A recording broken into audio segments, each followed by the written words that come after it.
ګیري خرولو سره روژه ماتیږي او که نو ډېر قیمتي تپوس دی شیخ صاحب له جواب ورکړی دی خو د بیان اخره پورې واورئ اخره کې پې زه دوه خبرې کوم ماضي چې ویو دا ورو سوال کړی دی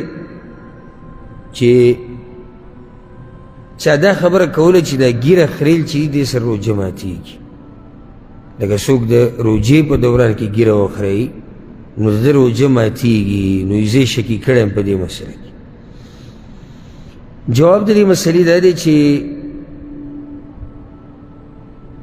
ډېر ورته وایو چې ستا دا حرص ماشاءالله ښه خبره ده دومره حرص کول او ته دې مسلې شکي کړی چې دا روژه به نیوی شوي او که نه نو پکار دی چې دا هم تا شکي کړي دا ګیره چې ته خرې په دې به الله راضي او که ناراضه دی په دې کې هم شکي کېدل پکار دي که نه د دې هم سوچ پکار دی سوچ صرف دغه دا بعض حاجیان به هم لیدلي که نه کوم ملګري چې حج له تلي نو دی به دا په عرفات کې جړاګانې او دعاګانې او بیا د اختر په ورځ دا ګڼه او دا قربانیانې او شیطان وله او مزدلفه کې نه مخکې شپه او دا نو چې بیا کله دې قرباني وکړي او احرام لرې کوي نو د ویښتو لرې کولو سره ګیره هم لرې کړي نو ته به ورته حیران شي چې دا څه قیسه ده آیا د اوسه پورې دا ګیره خریل حرام او چې اوس احرام لري کې نو بیا ګیره خریل جایز شو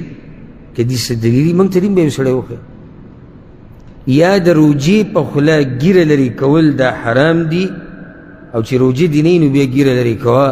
بیا څه خبره نه ده ګیره خریل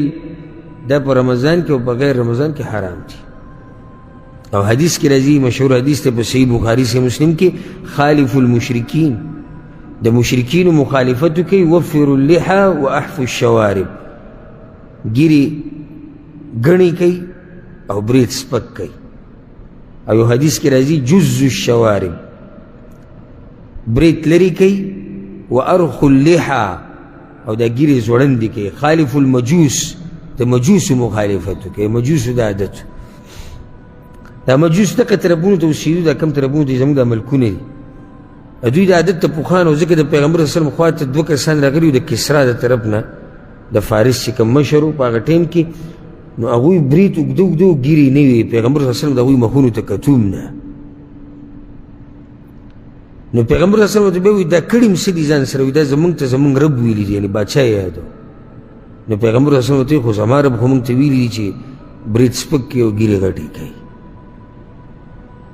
نو دا عادت ته پوخانه دی مجوسو کې او د هغه ځینې بیا د نشر شوی دی دا ګیره بلکل خریل او برید غرغړ ساتل نو دا حرام دی په روژه کې او په غیر روژه کې خو جواب د مسلې هغه دا دی